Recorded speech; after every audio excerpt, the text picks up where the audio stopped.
Hello, welcome to Denton's Tales of the Viking Age. In this video, I'm looking at two gods of the Old Norse pantheon who are closely connected in more ways than one, and they are Njörð and Skadi. Now, the god Njörð, or you can just call him Njord, is interesting enough in himself, though perhaps more so in regards to his children and to his wife, about whom we actually have more information than we do about him. We know him as a god of the sea and of the winds, something he partly shared with Ran, goddess of storms and those who drowned at sea, and his two children became leading gods themselves, one of them, in fact, becoming perhaps the greatest of all Norse goddesses, both then and as we see them today. And his wife was herself a prominent goddess following her marriage to him. It was marriage to him as a god that made her god herself. Divinity was very much a family business, you might say, in Njord's case. He was widely worshipped in the Old Norse religion, and in his case, veneration in some form outlasted that of most of the other gods of Skadi. Since as late as the 19th century, it was the practice of Norwegian fishermen to thank him for a plentiful catch, calling him Njord. He is also seen as one of those who will survive the great battle that will end the world, Ragnarok. And it states in stanza 39 of the Poetic Edda regarding Njord that, "In Varaheim the wise powers made him and gave him as a hostage to the gods. At the doom of men, he will come back home among the wise Vanir."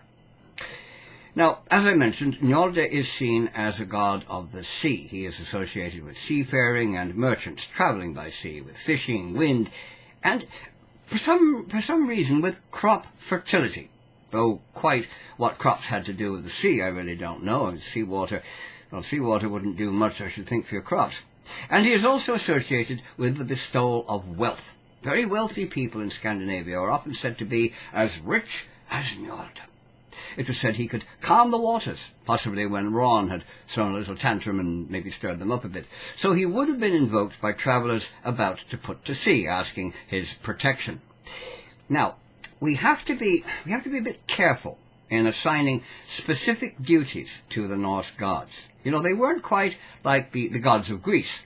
Summer, in Greek mythology, for example, could not happen without Persephone and her mother Demeter. They were the summer. So, whenever Persephone would go to spend half the year with Hades in the underworld, it became winter on Earth. Now, the Norse gods, they didn't have that level of control over the humans of Midgard, the weather, or anything else for that matter. They were associated with various things, rather than having a direct controlling responsibility for them. Thor, for example. Now, Thor had no actual responsibility for weather, lightning or thunder. You know, he might have become associated with it, but it wasn't in his job description, you might say. So to call him God of Thunder isn't strictly correct. He was associated with thunder, yes, but he had no control over it. He really had nothing to do with it as such.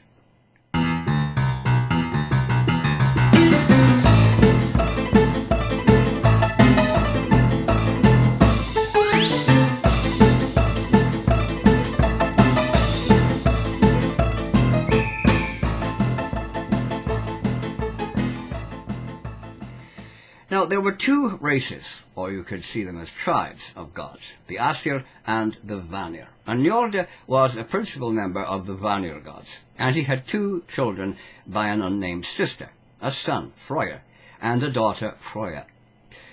There had been a great war between the gods, but neither side was really getting anywhere, so a truce was arranged, and what might be seen as hostages were exchanged. Two gods from the Aesir went to join the Vanir, while Njord and his two children joined the Aesir in Skadi, or Asgard, as it is in English, that being the home of the gods, not Valhalla, as is generally and incorrectly believed. You know, nowhere in Old Norse belief is there a place called Valhalla. That is actually a corruption of Valhall, which means the hall of the warriors slain in battle. And of course, it isn't the home of the gods either. Valhall is simply, well, as I said, a hall, one of many halls in Skadi. though of course a very important one where dead warriors fight and feast with the gods, but it has nothing to do with the home of the gods, which is Asgard. So Njörð came to join the Aesir, and in the poem Grimnismal he is described as a prince of men, lacking in malice, who rules over the high-timbered temple. And he has a hall in Njörd, the place of ships, which is located, well, fittingly enough for a sea god, I suppose, on a beach. And his children went on to become two of the greatest members of the Norse pantheon. Njörð's son, Freyr, was one of the most venerated of the Norse gods, his name meaning Lord. It was a title, really, rather than an actual name. And he became associated with fertility, with peace, sunshine, and rain. He was sacrificed, too, for a plentiful harvest, or for prosperity. He would be invoked during wedding celebrations, because he was seen as a loving god, very much so, in fact, in the physical sense of that, having been the lover of numerous goddesses and Njörð, as well, of course, as his own sister. And he was often depicted in statuettes or on rock carvings with a very impressively large, fully erect penis.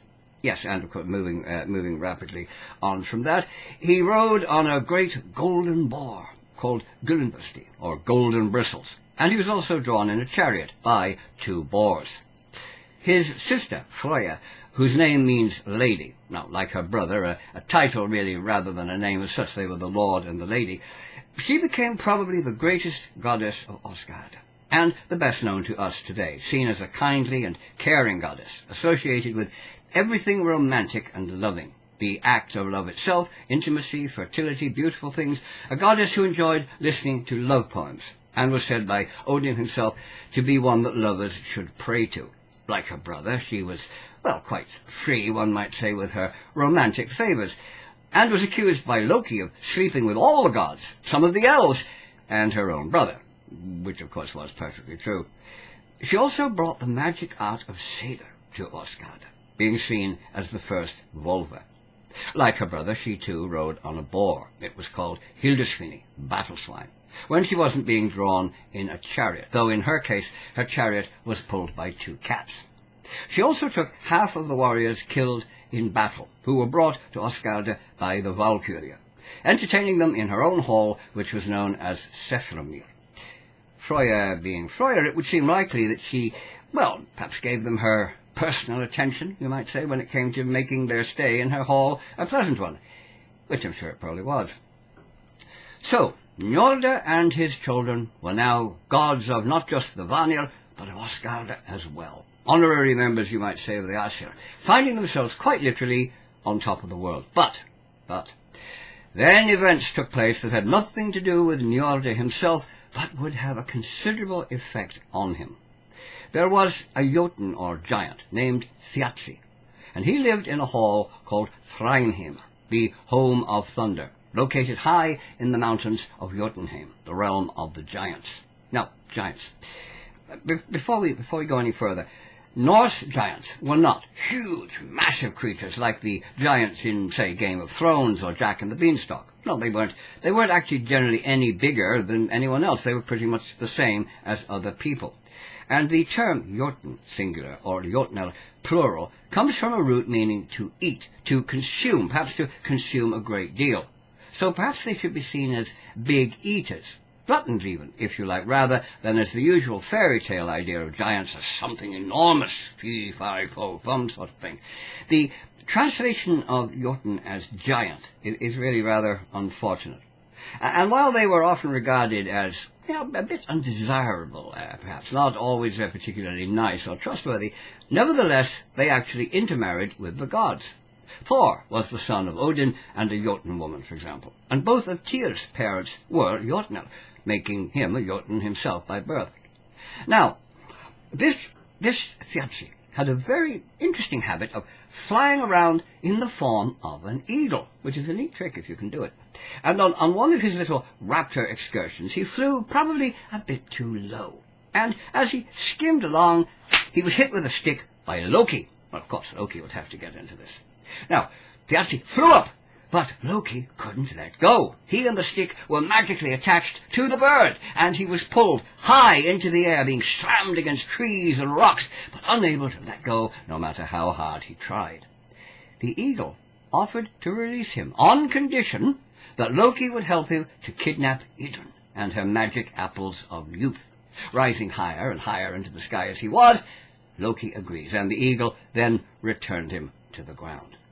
Now, instead of simply going back into Asgard, thumbing his nose at the eagle and ignoring his promise, which had been given under duress, and well, Loki was hardly someone who worried too much about honor and principles at the best of times, but for some reason he actually kept his word. And later he tells Idunn that he's found a wonderful forest with beautiful apples in it. Yes, apples. Oh, and she should come and see them. Yes, come and see them right now. And, oh, yes, bring all her own apples as well, so she can, she can compare them with the lovely apples she's found in the forest. Yes, now, this is Loki, after all. And perhaps Idunn should have been somewhat concerned at him wanting her to bring all her own apples. Just one would have done for a comparison. But Idunn agrees, and she goes with Loki. Now, no sooner has she left Skadi than she is promptly grabbed by Thiazi in his eagle form and carried away to Jotunheim. Without Idunn's magic apples, the gods begin to grow old. They begin to look a bit like me. Their hair starts to turn grey. And they get together. They have a conference trying to find out who was the last to see Idunn and might know what had happened to her. They quickly discover that she hasn't been seen since she left Asgard with Loki. Loki. Well, of course, that figured, I suppose. After suitable persuasive measures, shall we say, were taken to get Loki to talk, he admits his role in the business. But he says that if Freya will give him her feather skin, as it's called, which is a garment made of hawk feathers that enables her to fly, he will make up for his actions, and he will fly to Jotunheim and try to recover Idunn, which indeed he does. Not, of course, that he had any real choice in the matter. He finds Idunn alone. He turns her into a nut, and thus very easy to carry, and in the form of a falcon, starts back to Asgard with the nut held in his talons. But Thiazi spots him, assumes his eagle form, and he sets off in pursuit. He chases Loki all the way to Asgard. Loki manages to land safely, but the eagle is brought down, and Thiazi is killed by the rather pissed-off gods. But that's not the end of the matter by a long way. Thiazi has a beautiful daughter, who Odin later describes as the shining bride of the gods, living in the ancient courts, as he puts it, of her father.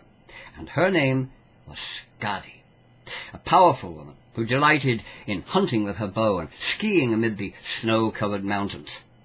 Now, of course, her father had committed kidnapping by taking Idunn and theft by taking her apples, and one could say, I suppose, that he got what he really deserved. But, Skadi wasn't interested in the legal niceties of the matter. Clearly, she loved her father, and she wanted vengeance for his death, regardless of how he came to be killed or why he was killed. So, she puts on her helmet and her chainmail.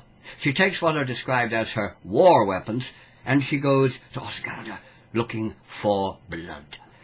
Now, it's interesting to note that this shows that the concept of a woman fighting in combat was accepted by the Old Norse, something we're often told was not the case, since Skadi does not borrow her armor and weapons from some warrior. A sort of, I say, Olaf, could I borrow your weapons and your armor for a day or two? Few people to kill, Oh, thank you. No.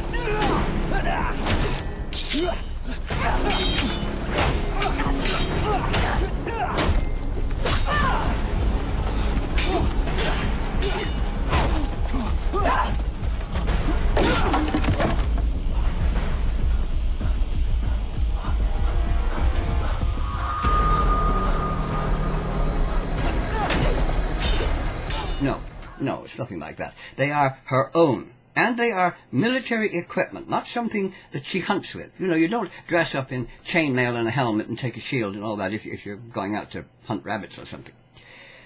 She storms into Asgard, and though she's ready to fight everyone there, the gods decline to do so. You see, shedding blood is forbidden within Asgard's walls. And the gods, well, they sort of hide behind that very convenient rule, since presumably none of them wants to have to go outside and fight this fearsome-looking woman who's just turned up. So, since they can't, well, or rather won't, fight her, the gods offer her compensation for her loss. Now, Skadi has to think about it, and she agrees that if the gods will allow her to marry one of them, thus becoming a god herself, and also if they can make her laugh, she will consider her debt of honour to be paid. Now, to begin with, Odin takes her father's eyes and he throws them into the sky, where they become stars. Well, that's a good start. But then there's the matter of making her laugh. Now, that's quite a problem, really, because Skadi has absolutely no sense of humour whatever. Njörðr are not noted for their happy, jovial personalities at the best of times, and Skadi is pretty much at the bottom end of the scale as far as humour goes. But the gods do their best to, well, at least get a smile out of her. They tell her the funniest jokes they know, real side-splitting jokes that people roll around laughing, and Skadi's like, they pull silly faces. And she's... So, eventually, Loki is given the task of making her laugh, which does seem appropriate since he really is the one most responsible for her being there in the first place. And he rises to the task brilliantly. This is Loki at his best. He ties one end of a rope to a goat, and the other end he ties to his own testicles. And he and the goat have a great tug of war, which the goat wins, giving a mighty heave, and Loki, with probably a suitable scream of extreme agony, is pulled off his feet and lands in Skadi's lap, and she laughs. Well, she chuckles, at least. Having got that out of the way, there is now the problem of finding a husband for her. And, of course, the best way to do that would be for all the gods to line up, and she can walk down the line and select the one she likes best. But for some strange reason, the gods insist that she must choose her husband solely by his feet, no pun intended. And so all the gods line up behind a curtain, with only their feet visible. Skadi chooses the one with the cleanest, nicest feet, thinking, of course, that this must be the beautiful god Balder. But the nice, clean feet are actually the result of time spent at the seaside in seawater. And they belong to, yes, Njörðr. She isn't exactly chuffed at that.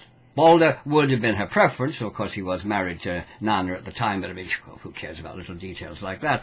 But when she discovers how kind and decent Njörðr is, she accepts that she has got a good bargain. He's a nice man. He will be a caring and a loving husband. And she appreciates that she's actually quite lucky in her choice, since he is one of the nicest of all the gods. She and Njörðr are married with great ceremony. Thus, she is no longer seen as a Jotun, but becomes a goddess of Asgard, a member of the Vanir, and she will become associated with winter, with skiing, hunting, mountains, and archery, and seen as representing endurance and courage.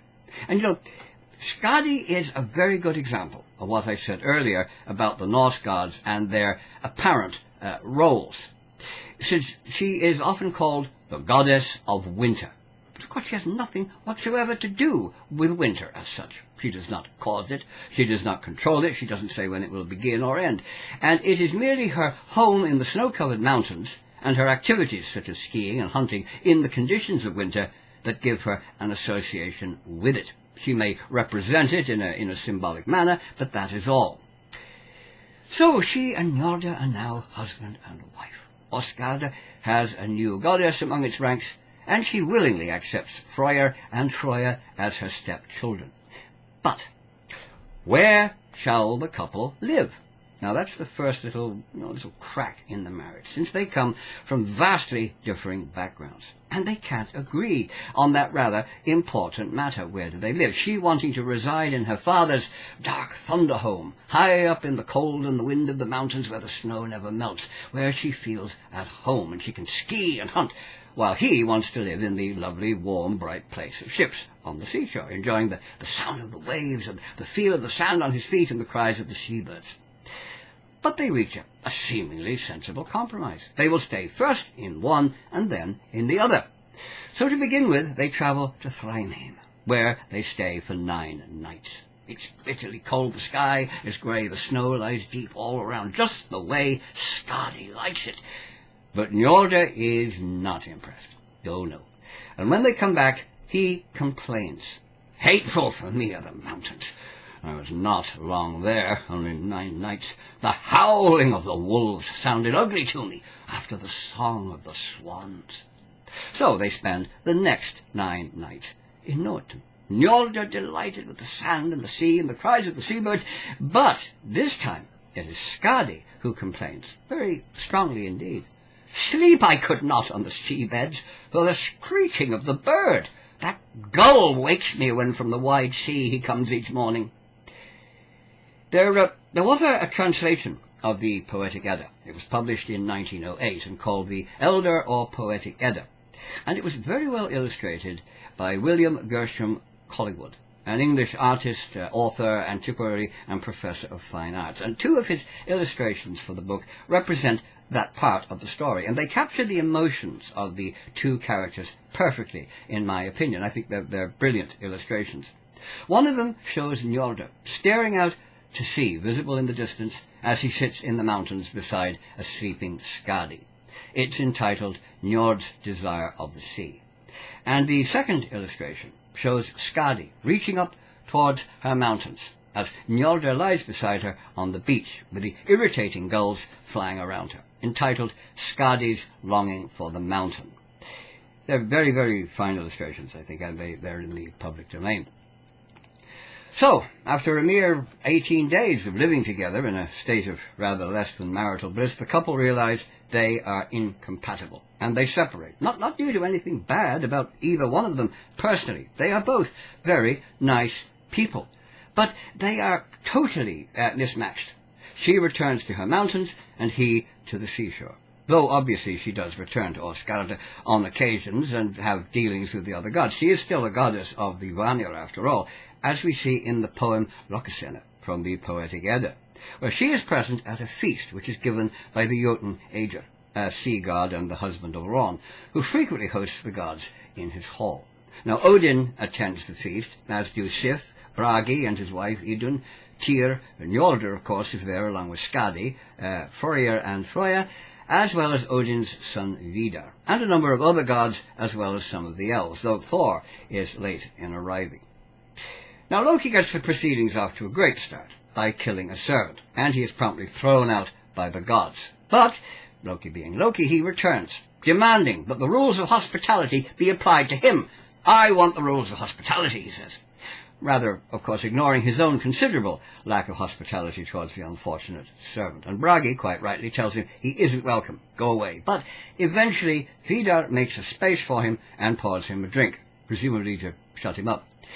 But Loki is just looking for trouble. And he begins insulting various gods, taunting them, accusing them of immorality, accusing them of sleeping around and so on, ignoring, of course, the fact that he himself was hardly the one to talk about others, having been intimate with a stallion while he was shape-shifted into the form of a mare and subsequently giving birth to a foal. Freyja intervenes, but Loki rounds on her, and after a heated exchange, he brings up the subject of her romantic liaisons with her brother, saying, "Be silent, Freyja! Thou art a sorceress, and with much evil blended, since against thy brother thou the gentle powers excited. And then, Freyja, what didst thou do?" Njörd counters the insult to his daughter with a blast at Loki, subtly reminding him of the time he was intimate with a horse and gave birth to Sleipnir. It is no great wonder if silk-clad dames get themselves husbands, lovers, but 'tis a wonder when a wretched man that has borne children should herein enter. To which Loki retorts, this time bringing up the slightly unusual conception of Njord's children. "Cease now, Njörd, in bounds contain thyself. I will no longer keep it secret. It was with thy sister thou hadst such a son hardly worse than thyself." So, in his little hissy fit, Loki has managed to insult Bragi, Idunn, Gefn, Odin, Frigg, Njörd, Skadi, Freyr, Tyr, Heimdall, and Sif. Not bad going. But Skadi, Now Skadi, being Skadi, the woman who will reach out for weapons and set out looking for blood if you annoy her, she goes further. She goes much further than just rebuking him or trading a few insults, and she threatens him in no uncertain terms. "Thou art merry, Loki. Not long wilt thou frisk with an unbound tail. For thee, on a rock's point, with the entrails of thy ice-cold son, the gods will bind." Nice one. Now Thor finally arrives on the scene, and he is mightily unimpressed with the situation, threatening Loki with his hammer, Mjolnir. And Loki wisely decides to leave while his head is still intact and where he likes it to be, on his shoulders. Later on, the gods decide to punish Loki, and they apparently took note of Skadi's rather bloodthirsty idea, since they do indeed bind him to a rock using the entrails of his son Nari, who was, as Skadi had mentioned, very ice-cold after they'd pulled his guts out. Now, perhaps as he was formerly a Jotun, and the Jotun being associated with dangerous animals like wolves and snakes and the like, and Skadi gets the job of punishing Loki, probably for that reason, which I'm sure she probably greatly enjoyed, since he was clearly not her favourite person, and the whole entrail-binding rock thing was, after all, her idea.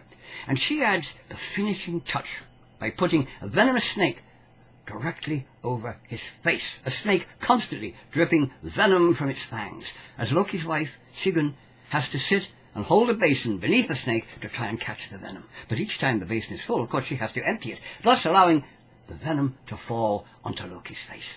His agonized writhings each time that happens, causing earthquakes, which no doubt only added to Skadi's enjoyment.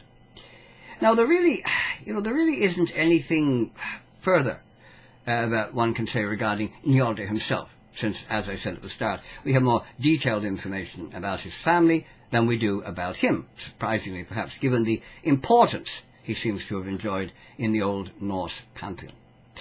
As well, of course, as his children, who were so prominent, but that's the way it is. We really don't have a great deal of information about him.